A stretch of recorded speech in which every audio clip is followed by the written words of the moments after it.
Hello students, आज हम English grammar के एक बहुत ही महत्वपूर्ण टॉपिक टेंसेज के तहत प्रेजेंट कंटिन्यूस टेंस पे एक वीडियो बनाने जा रहे हैं। इससे पहले हमने प्रेजेंट इंडेफिनिट टेंस पर डिटेल से एक वीडियो बनाई थी जिसमें प्रेजेंट इंडेफिनिट टेंस के प्रयोग आपको समझ में अच्छी तरह से आ गए होंगे। आज हम प्रेजेंट कंटिन्यूस टेंस का प्रयोग करने जा रहे हैं। तो आइए शुरुआत करते हैं। प्रेजेंट कंटिन्यूस टेंस में जैसा कि आपको मालूम है, इस टेंस में हेल्पिंग वर्ब इज, एम और आर का प्रयोग होता है और साथ में वर्ब की फर्स्ट फॉर्म के साथ आईएनजी लगाई जाती है। बच्चों को कई बार ये बातें तो समझ में आ जाती है कि इस टेंस में हेल्पिंग वर्ब और मेन वर्ब कौन सी लगती है, लेकिन इनके इस टेंस का प्रयोग कहाँ कहाँ होता है वो उनके समझ में नहीं आ पाता। इसलिए आइए आज हम विस्तृत रूप से समझेंगे कि प्रेजेंट कंटिन्यूस टेंस का प्रयोग कहाँ कहाँ होता है। Rule number first, according to the rule number first, जिस समय हम बात कर रहे हैं, यानी कि दो व्यक्ति आपस में बात कर रहे हैं और उनके बात करते समय जब कोई घटना घटित हो रही हो तो उस घटना को व्यक्त करने के लिए हम प्रेजेंट कंटिन्यूस टेंस का प्रयोग करते हैं। जैसे, और ऐसी घटना को हम इशारा करके भी बता सकते हैं क्योंकि वो हमारी आंखों के सामने वो घटना घट रही है, तो ऐसी घटना को प्रेजेंट कंटिन्यूस टेंस में व्यक्त करते हैं। फॉर एग्जाम्पल, लुक, देखो, the train is coming, the train is whistling, गाड़ी सीटी बजा रही है। क्योंकि हमारी आंखों के सामने हमें दिखाई दे रहा है सामने से कि गाड़ी सीटी बजाते हुए आ रही है। इसका मतलब जब हम बात कर रहे हैं उसी समय ये घटना हो रही है और ऐसी घटना को व्यक्त करने के लिए हम प्रेजेंट कंटिन्यूस टेंस का प्रयोग करते हैं। और प्रेजेंट कंटिन्यूस में एक वचनकर्ता के साथ इज, बहुवचनकर्ता के साथ आर और आई के साथ एम का प्रयोग करते हुए वर्ब की फर्स्ट फॉर्म के साथ आईएनजी लगाई जाती है। तो यहाँ ट्रेन एक वचन है, इसके साथ हमने हेल्पिंग वर्ब इज का प्रयोग करते हुए वर्ब की फर्स्ट फॉर्म के साथ आईएनजी का प्रयोग किया है। सेकंड एग्जांपल, लुक, देखो, the boys are playing in the ground, देखो बच्चे मैदान में खेल रहे हैं, यानी कि हमें खेलते हुए दिखाई दे रहे हैं, तभी हम ये बात कर रहे हैं। और हमारी आंखों के सामने कोई घटना घटित हो रही हो तो हम प्रेजेंट कंटिन्यूस टेंस में व्यक्त करते हैं। नेक्स्ट एग्जांपल, रन फास्ट, कोई एक व्यक्ति दूसरे व्यक्ति से कह रहा है कि तेज चलिए, run fast, the bus is coming, गाड़ी यानी कि बस आ रही है। इसका मतलब जब वो लोग चल रहे हैं तो उनको बस सामने से आती हुई दिखाई दे रही है, इसलिए एक व्यक्ति ने दूसरे व्यक्ति से कहा कि तेज चलो, द बस इज कमिंग, बस आ रही है। तो बातचीत करते समय जब वो दोनों बात कर रहे हैं उसी समय बस आने का काम हो रहा है, तो ऐसी घटना को हम प्रेजेंट कंटिन्यूस टेंस में व्यक्त करते हैं।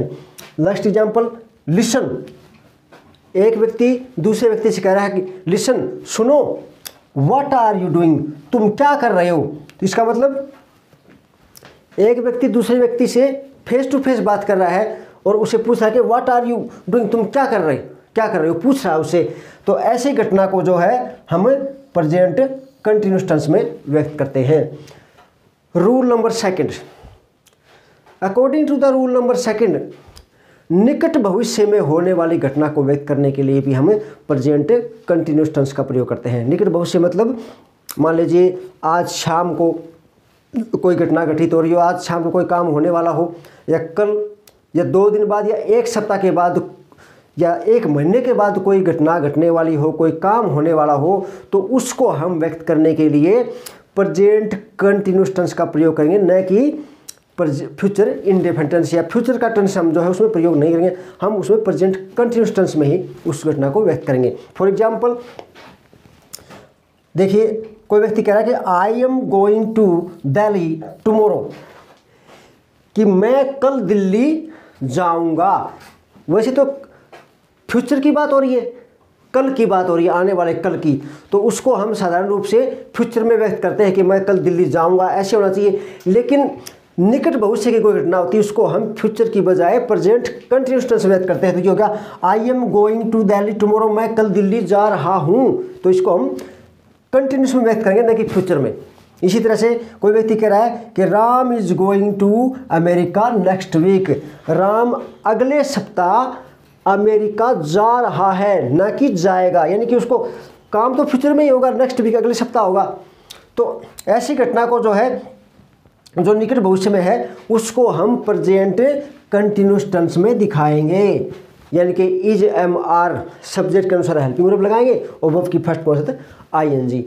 नेक्स्ट एग्जांपल, कोई व्यक्ति कह रहा है the chief minister is coming here this evening, कि मुख्यमंत्री इस शाम यहाँ आ रहे हैं। इसका मतलब इस शाम, अब जो आज जो शाम आएगी उस शाम को आएंगे, तो इसको हमने आएंगे यानी कि फ्यूचर की बजाय प्रेजेंट कंटिन्यूस टेंस में व्यक्त किया कि आ रहे हैं, एक वचनकर्ता के साथ इज का प्रयोग करते हुए वर्ब की फर्स्ट फॉर्म के साथ ING का प्रयोग। तो इस तरह से हमने देखा कि निकट भविष्य में होने वाली घटना को व्यक्त करने के लिए भी हम प्रेजेंट कंटिन्यूस टेंस का प्रयोग करते हैं। रूल नंबर थर्ड के अनुसार अप्रत्यक्ष रूप से घटने वाली घटना को व्यक्त करने के लिए हम प्रेजेंट कंटिन्यूस टेंस का प्रयोग करते हैं। अर्थात ऐसी घटना जिस समय हम बात कर रहे हैं उस समय तो वो कार्य नहीं हो रहा, लेकिन अप्रत्यक्ष रूप से वो कार्य हो रहा है। For example, I am writing a novel these days, इन दिनों मैं एक उपन्यास लिख रहा हूँ, यानी कि जिस समय मैं बातचीत कर रहा हूँ उस समय तो मैं उपन्यास नहीं लिख रहा, लेकिन उपन्यास लिखने का काम अप्रत्यक्ष रूप से चल रहा है, यानी कि दिन के समय जब भी मुझे टाइम मिलता है तो वो उपन्यास मैं लिख रहा हूँ। इसका मतलब ये है कि बातचीत करते समय ऐसी घटना को व्यक्त करने के लिए जो बातचीत करते समय नहीं चल रही हो लेकिन अप्रत्यक्ष रूप से चल रही हो, तो ऐसी घटना को हम प्रेजेंट कंटिन्यूस टेंस में व्यक्त करते हैं। For example, the workers are building a bridge on the road, मजदूर सड़क पर एक पुल बना रहे हैं, यानी कि जिस समय हम बात कर रहे हैं उस समय तो वो पुल नहीं बना रहे, हो सकता है उसमें खाना खा रहे हो, रेस्ट कर रहे हो, लेकिन पुल बनाने का कार्य अप्रत्यक्ष रूप से चल रहा है। तो अप्रत्यक्ष रूप से चलने वाली घटने वाली घटना को व्यक्त करने के लिए हमें प्रेजेंट कंटिन्यूस टेंस यानी कि is am are plus verb की फर्स्ट फॉर्म के साथ ING का प्रयोग करते हैं। Next example, we are learning English grammar nowadays, इन दिनों हम इंग्लिश ग्रामर सीख रहे हैं। मतलब हम जिस समय बात कर रहे हैं उस समय तो ये घटना नहीं घट रही। अर्थात कोई बच्चा स्कूल से घर जाने के बाद अपने साथी से पूछता है कि आज भाई अध्यापक ने क्या पढ़ाया, आजकल तुम क्या सीख रहे हो, तो बच्चा बताता है कि इन दिनों हम इंग्लिश ग्रामर सीख रहे हैं।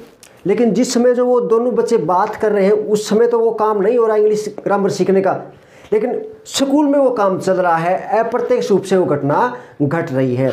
तो ऐसी घटना को व्यक्त करने के लिए हम प्रेजेंट कंटिन्यूस टेंस का प्रयोग करते हैं।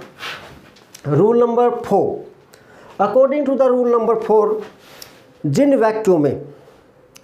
जिन वाक्यों की शुरुआत run fast, look, hurry up, run fast, hurry up और लिसन शब्दों से हो रही हो और इनके तुरंत पश्चात विस्मयादि बोधक चिन्ह लगाकर वाक्य की शुरुआत हो रही हो, तो ऐसे वाक्यों में निश्चित रूप से ही प्रेजेंट कंटिन्यूस टेंस का प्रयोग करते हैं, क्योंकि ये जो चारों शब्द हैं ये संबोधन वाले शब्द हैं।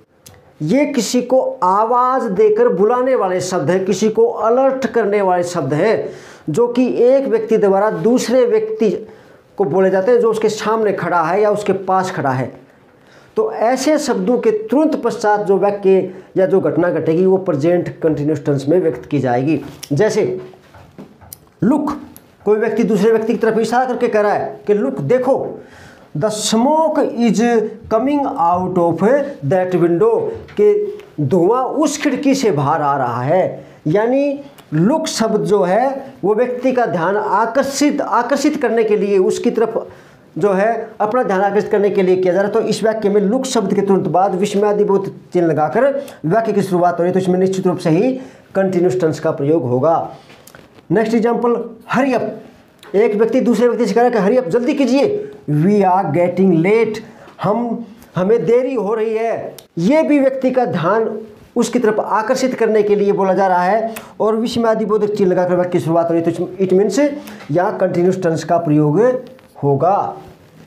Next example, run fast. ये भी दूसरे व्यक्ति, एक व्यक्ति से दूसरे व्यक्ति को संबोधन शब्द है। रन फास्ट, तेज चलिए। द ट्रेन इज कमिंग, गाड़ी आ रही है। यानी कि रन फास्ट के तुरंत बाद विस्मयादिबोधक चिन्ह और फिर वाक्य की शुरुआत। तो ऐसे वाक्यों में सदैव प्रेजेंट कंटिन्यूस टेंस का प्रयोग होता है। नेक्स्ट एग्जाम्पल, लिसन, सुनिए, सुनो। द ट्रेन इज विस्लिंग, सुनो, गाड़ी सीटी बजा रही है। यानी कि ये भी संबोधन वाला शब्द है। तो इन वाक्यों के तुरंत पश्चात विस्मयादिबोधक चिन्ह लगाकर जो वाक्य की शुरुआत होगी वो प्रेजेंट कंटिन्यूस टेंस में व्यक्त किए जाएंगे। तो इस तरह से प्रेजेंट कंटिन्यूस टेंस का ये प्रयोग मुझे उम्मीद है कि आपको अच्छी तरह से समझ में आ गया होगा। और इसके बाद अगला टेंस जो है वो विस्तृत रूप से हम समझेंगे। Thanks for watching this video.